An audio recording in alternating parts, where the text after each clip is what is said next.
आप लोग figure it out 4 देख लीजिए पेज नंबर 72 के। क्वेश्चन देखिए, estimate the number of holidays you get in a year including weekends, festivals and vacation.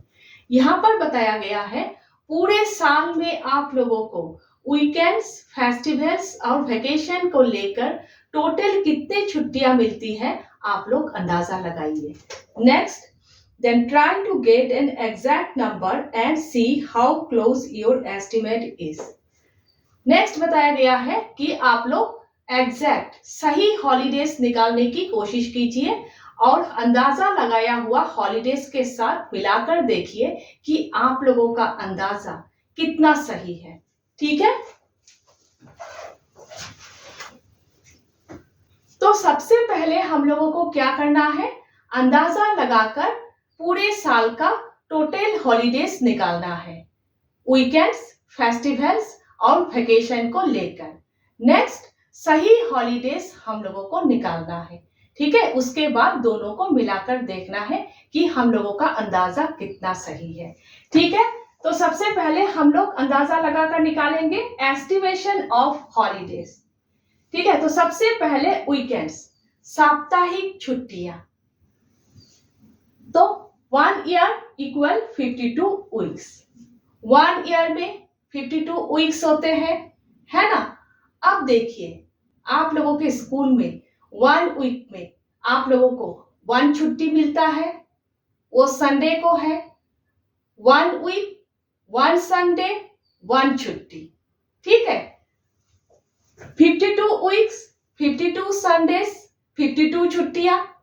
ठीक है, अगर आप लोगों के स्कूल में सिर्फ संडे को ही छुट्टी रहते हैं तो आप लोग 52 डेज लिखेंगे। 1 ईयर में अगर 52 संडेज है तो 52 सैटरडेज भी है ना। तो Saturday and Sunday equal 52 into 2 equal 104 days. जिन लोगों के स्कूल में सैटरडे और संडे 2 दिन की छुट्टी रहते हैं वो लोग 52 इंटू 2 इक्वल 104 डेज लिखेंगे। जिन लोगों के स्कूल में सिर्फ संडे को ही छुट्टी रहते हैं वो लोग 52 डेज लिखेंगे। जिन लोगों के स्कूल में 2 दिन की छुट्टियां, सैटरडे और संडे 2 दिन की छुट्टियां रहते हैं वो लोग 104 डेज लिखेंगे स्कूल के हिसाब से। ठीक है, अब देखिए नेक्स्ट, फेस्टिवल्स।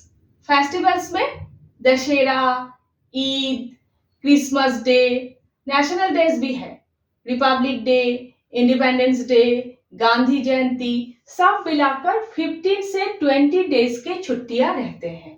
ठीक है, 15 तो रहते ही हैं। ठीक है, 15 होते ही हैं। नेक्स्ट, वेकेशन, समर वेकेशन और विंटर वेकेशन, दोनों को मिलाकर 50 से 60 डेज के छुट्टियां होते हैं। 50 डेज तो होते ही है, किसी किसी के स्कूल में 60 डेज के छुट्टियां होते हैं। गर्मियों के छुट्टियां 40 दिन का होते हैं और सर्दियों के छुट्टियां 20 दिन के होते हैं। ठीक है, दोनों को मिलाकर 60 डेज। ठीक है, तो हम लोग 60 डेज ही अंदाजा लगा लेते हैं।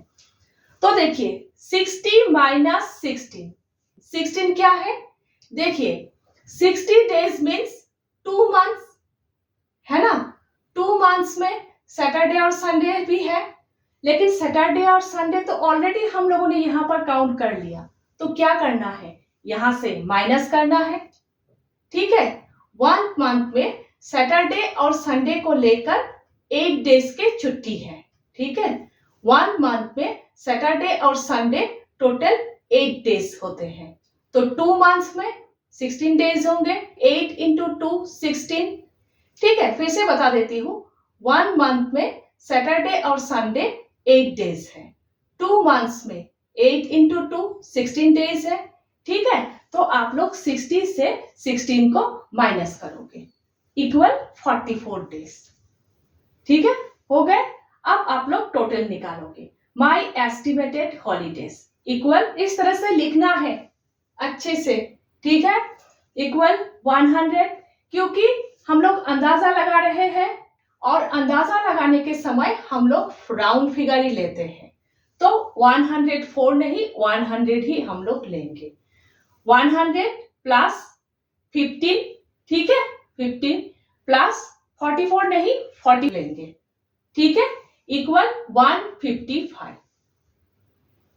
जब हम लोग अंदाजा लगाते हैं, सोचते हैं, अंदाजा लगाते हैं, तब राउंड फिगर ही लेते हैं। 44, 63 इस टाइप का नंबर हम लोग नहीं सोचते हैं, ठीक है।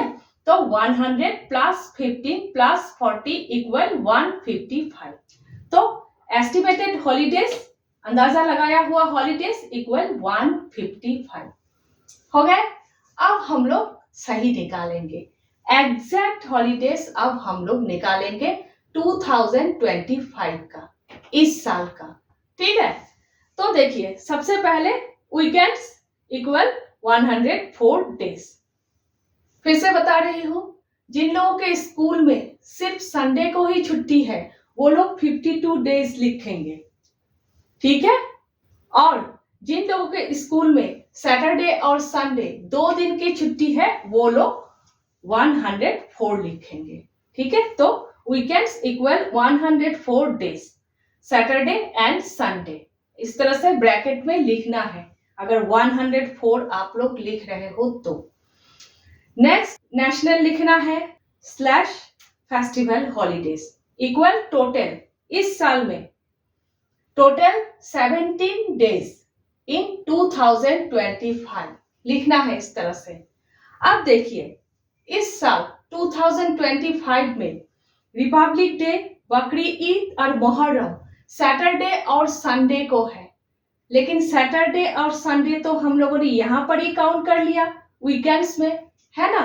तो यहाँ से माइनस करना है, तो 17 माइनस 3 इक्वल 14, याद रखिएगा माइनस करना है, ठीक है। वेकेशन से भी माइनस करना है, समर वेकेशन से, विंटर वेकेशन से, सैटरडे और संडे, क्योंकि वीकेंड्स में ही हम लोग काउंट कर लेते हैं, ठीक है, ध्यान रखिएगा। अब देखिए 17 माइनस 3 इक्वल 14 हो गए, वीकेंड्स इक्वल 104 डेज और फेस्टिवल इक्वल 14 डेज, याद रखिएगा, ठीक है। अब देखिए समर वेकेशन, गर्मियों की छुट्टियां जनरली मई के 10 से जून के 20 तक होते हैं, या फिर मई के 15 से जून के 25 तक। स्कूल के हिसाब से आप लोगों के स्कूल में जो डेट है वही लिखिएगा, ठीक है। तो 40 डेज, ठीक है। तो 40 माइनस 14, 40 डेज में सैटरडे और संडे दोनों को मिलाकर 14 डेज होते हैं, तो 14 डेज माइनस करना है, 40 माइनस 14 इक्वल 26 डेज, ठीक है। नेक्स्ट विंटर वेकेशन, सर्दियों की छुट्टियां 20 डेज का होता है, ठीक है। तो 20 माइनस 7 करना है, 20 डेज में सैटरडे और संडे को मिलाकर 6 डेज के छुट्टियां होते हैं, और 1 डे क्रिसमस डे, तो 6 प्लस 1 7, 7 को माइनस करना है, तो 20 माइनस 7 इक्वल 13 डेज हो गए। ध्यान रखिएगा ये सारे इस तरह से काउंट कर कर माइनस करना है ना। नेक्स्ट ग्रैंड टोटल, अब टोटल निकालेंगे, इस बार एग्जैक्ट इक्वल 104, इस बार अंदाजा नहीं लगाना, एग्जैक्ट है इसीलिए 104 ही लिखेंगे, 100 नहीं। 104 प्लस 14 ये वीकेंड्स का, 14 फेस्टिवल्स का, ठीक है, फेस्टिवल का। 104 plus 14 plus 26 plus 30 equal 157 days. देखिए आप लोगों का एस्टिमेटेड हॉलीडेज नंबर क्या था, 155, और ये एग्जैक्ट नंबर है, एग्जैक्ट हॉलीडेज है। एस्टिमेटेड हॉलीडेज 155 है और एग्जैक्ट हॉलीडेज 157 है। 155, 157 के एकदम पास के नंबर है, मीन्स आप लोगों का अंदाजा एकदम सही है, ठीक है, एकदम पास के नंबर है 155, ठीक है। तो इस तरह से आप लोगों को लिखना है, our estimated holidays equal 155 days which is very close to actual holidays, ठीक है। इस तरह से आप लोगों को लास्ट में लिखना है। अच्छे से लिखने के ऊपर ही मार्क्स मिलेंगे, ठीक है। नेक्स्ट हम लोग फिगर इट आउट 5 कर रहे हैं।